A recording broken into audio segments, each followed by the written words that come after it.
let's hop straight into this because a lot of you have been asking me about the specifics of my gay life here in Tokyo, in Japan. And, I've talked to you about coming out and things like that, but I haven't really told you about my experiences with the scene here. And to be perfectly honest, I avoided these questions because I was rather uncomfortable talking about these subjects, uh, simply because I I just had feelings after the conclusion of my last relationship. I'm still friends with the person I is in my last relationship with. Really, really good friends. We talk all the time. We follow each other on Tumblr. He watches a lot of my videos. So, to be perfectly honest, I'm like even sort of uncomfortable talking about this right now, making this video right now. And to be 100% honest, I still like wonder how healthy I am being about that separation and that ending, because there are just so many feelings. Okay, but the real tea. So I don't really kiss and tell, so I'm not gonna like give you like real specifics. I definitely have been exploring the gay scene here, the queer scene here. It took a little while for me, for reasons that I just mentioned, but yeah, I almost became involved with another jet, from a different part of Japan, but that kind of turned into like, oh, we're actually just friends, so let's just kind of like have this friendship. This works, and like that, and really that was the only instance of anything happening until very very recently. I will say I have been exploring the apps here, specifically like the ones kind of tied to Asian populations, like Nine Monsters, which is just kind of a bizarre, creepy app. And then some of the ones that maybe people in the US are more familiar with. And I will actually say that in Japan, at least in Tokyo, using these apps has been really, really great and has left me feeling better about the gay community here, or at least as opposed to my experience with using them in the United States. And I'll make a video about this sometime because it's a story I've been holding on to for a little while, but nothing, like I never actually met anyone like that I met or spoke to on any of like the apps in the US, except for one instance, and it was really really awful, and it kind of just resulted in me meeting this person, them saying incredibly blatantly, like not ambiguously, like you don't have to be a sociology major to tell, like he was being racist.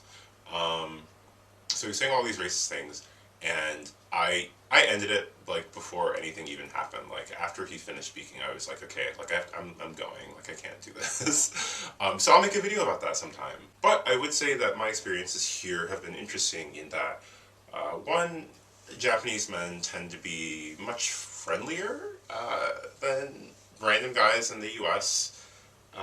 Over these apps with me. I'm not exactly sure why, but yeah, like generally people are like gentlemen on these networks. I've just like it's actually been a pleasure talking to a lot of people, and really I think the only times it's been a pleasure to talk to people on certain apps in the U.S. are when they're like you all. To be honest, like I've been traveling around and I've had like YouTube subscribers be like, "Oh my gosh, like are you using the fake picture or is this really like XY Power Pop?" And I'm like, "Okay, girl, like." Yeah, it's me, and then we chit chat, and it's really fun. And yeah, that's always been an interesting experience. But I haven't actually met anyone that I spoke to on any of these apps here in Tokyo. Really, I think it's just like a combination of nerves and emotions. So before I hop into what actually happened last night and the night before, this is just kind of a note to future me, because I do watch all of my videos over again. In that it is never wise, or it will never be wise for me to date someone who is closeted, someone who is questioning, someone who recently came out, or anyone who kind of sees going out with me as like a weird experiment, or like they're being daring and bold for even approaching me. And I'm not really shading these stages of life, like being closeted and questioning, or just not being sure, but really with where I am in my journey in life, I guess, not to sound like too fanciful about it, but with where I am, what stage I'm in, don't, I just don't have the patience for it. I have the patience for it if you're a friend, but as someone who is supposed to be like involved in some sort of partnership with me, or even who just wants to go on a date, like I'm just committing a couple hours to like possibly something happening between us. Like I just don't have the patience. And I really want to assert that because I don't think of myself as better than someone who's in the closet, and I don't think of myself as better as someone who's like trying to figure things out.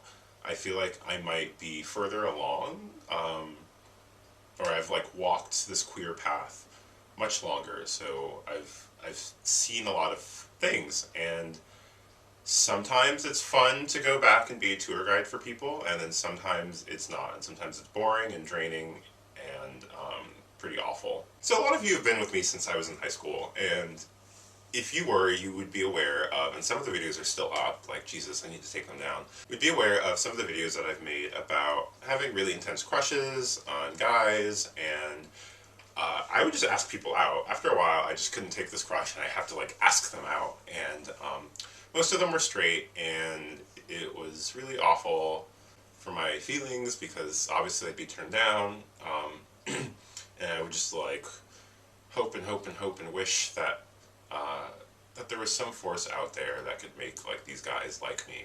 And then I kind of learned to love myself a little bit more, and I went to college and definitely had my shit together. And so, or I had my shit more together. Um, and it was sort of the inverse, where there was suddenly a lot of like random straight guys who were my friends, or like random questioning guys asking me out. I don't think I turned down anyone. I think I went on dates with all of them, with all the people who asked me out like that. Not that there's some huge like laundry list of people who wanted to go out with me, but it happened a number of times. Just random straight guy, took a class with him, maybe worked in a group project, or someone I was friends with from like traveling or something like that, asking me out. And I thought like, hey, yeah, this is cool. Like, this is someone's journey into being queer. But it would just never work out. And I feel like my dates with people who specifically were straight and asking me out because they had some sort of weird feelings and like wanted to explore that, they always took this weird form where they asked me out, which is really bold, and like kudos to them. They asked me out. I would oblige. We would go do something very casual, like dinner, ice cream, things like that, hanging out, video games.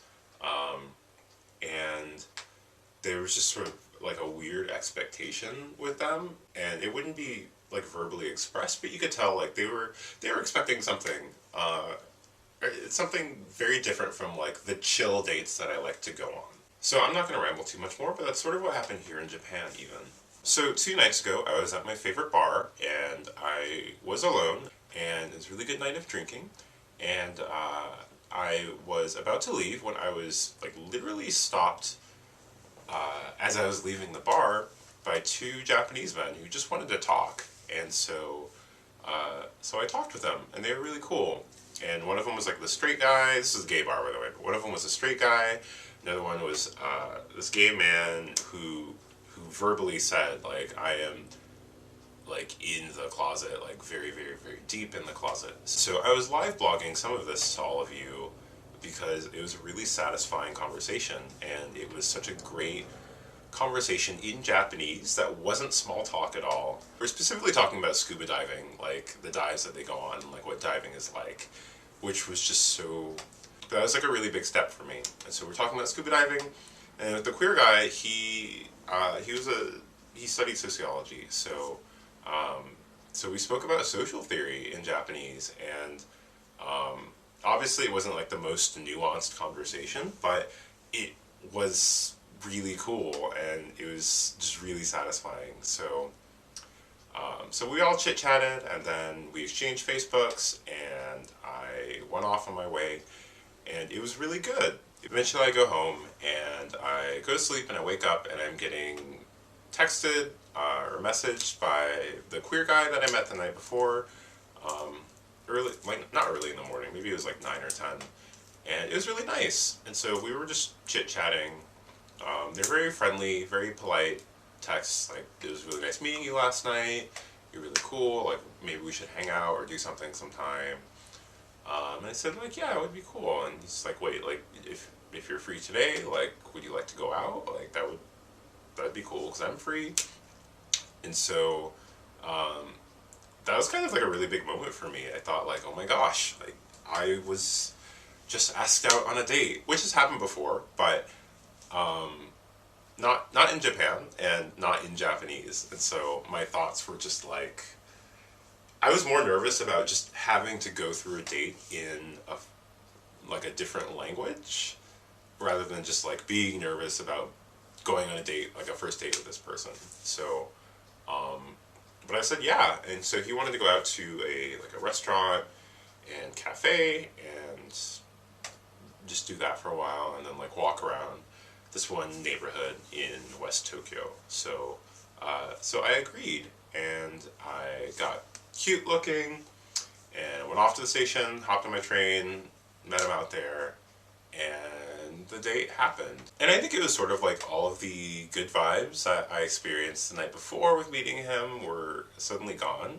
He was just so nervous. And then there's like a weird set of expectations that I felt that he had. And I feel like these things are like emblematic of people who I guess just haven't really progressed or like become really comfortable with a queer identity. Like obviously first date nerves are there, but there's like a whole nother level of nervousness for people who are nervous about the first date, and then like if you say something gay, like really like maybe loudly gay, like they look around like in like to make sure like no one heard, which is just not something I have patience for. The date was just really rough, and conversation was so forced, which was weird because I usually feel like I'm being limited by my limited vocabulary and knowledge of the Japanese language. But in this situation, it was just the dynamic that was created. And I really just kind of had to like push to ask him about his life. Um, and he really wasn't asking me like anything in return, or wasn't giving like answers I could like bounce off from. And when I did speak, and if I did speak about something like very blatantly gay, like being in Nichome, or just have like I spoke about all of my gay friends, obviously, which is almost all of my friends um, back in the U.S. He would just be like really nervous, and I could tell he was shaking. And while we were at this cafe, he actually smoked 6 cigarettes like during the course of our date, and um, that was annoying. Like I don't want to say I have something against smokers, but smoking is definitely a con to me. Just given that it's taken some family members of mine, and I have asthma and all these different things. So yeah, our conversation actually was really rough.